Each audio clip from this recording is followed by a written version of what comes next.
Before he was a legend, Joe Paterno came out of Brooklyn, the borough, and Brown, the Ivy League university. Unlikely starting points for the life of the most iconic figure of his era in college football. Nearing 40 when he succeeded Rip Engel, who'd been his coach at Brown and his boss at Penn State, as the Nittany Lions head coach, Paterno quickly built a reputation for excellence, not only as a coach, but as a molder of men. You gotta run, you'll get hurt if you don't. Come on, get to the ball, let's go! His early teams featured players such as defensive lineman Mike Reed and running back John Cappelletti, winners respectively of the Outland and Heisman trophies. Young men whose strength of character reflected positively on Paterno and the Penn State football team. By the 1980s, Paterno was the master of a program that was widely considered to be unlike most of its chief competition. Compared to Barry Switzer's Oklahoma Sooners and Jimmy Johnson's Miami Hurricanes, Paterno's Nittany Lions were Eagle Scouts. Paterno famously said he was staying in college football because he didn't want to leave the game to the Barry Switzers and Jackie Sherrills of the world, reminding everyone he wasn't like them. I felt this is where I would be happier and that I could do more good. The contrast was most vivid in the build-up to the 1987 Fiesta Bowl, Penn State versus Miami, which would decide the national title. The Hurricanes cultivated an outlaw image. The Nittany Lions were wearing the white hats. When Paterno's team won, largely on the strength of the defensive game plan drawn up by Jerry Sandusky, the victory was hailed as a triumph by the forces of good over the forces of evil. The team Paterno inherited from Engel in 1966 played in a 40,000-seat stadium. Not once since 1947 had the Nittany Lions finished the season ranked higher than ninth.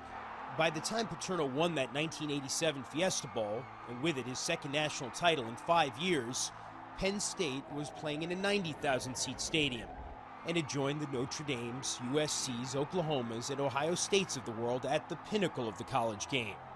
Penn State was also evolving as an academic institution, thanks in large measure to the prowess of Paterno's teams, which instilled pride among the alumni and enthusiasm among prospective students. Through the rise of Penn State, even as his victory total climbed past 400, Paterno maintained his reputation as a paragon of probity. But his program wasn't spotless. There were some ugly off-field incidents, and Paterno apparently lobbied to prevent misbehaving players from being subject to the rules that apply to other students. Still, in the landscape of college sports, Paterno and Penn State were prized as models of rectitude. That image was shattered last November, after Sandusky was arrested for allegedly raping several boys over the course of 15 years, and 2 senior Penn State officials were indicted for perjury and failing to report an attack that allegedly took place in the showers at the football building in 2002. Paterno wasn't charged. The Pennsylvania Attorney General said he was a cooperative witness in front of the grand jury, but almost immediately he was accused of failing to do enough or anything to thwart Sandusky, whom he'd known for half a century. Paterno had been made aware of the alleged shower incident at the time it took place by assistant coach Mike McQuarrie, who says he witnessed it. Paterno brought the matter to the attention of his nominal boss, the athletic director, but failed to follow up in any meaningful way. 4 days after Sandusky was arrested, the previously unthinkable came to pass. Joe Paterno was fired. Joe Paterno is no longer the head football coach. Effective immediately. I'm out of it maybe now. A phone call to put me out of it, but we'll go from here, okay? The campus erupted in protest, and former players stood by their coach.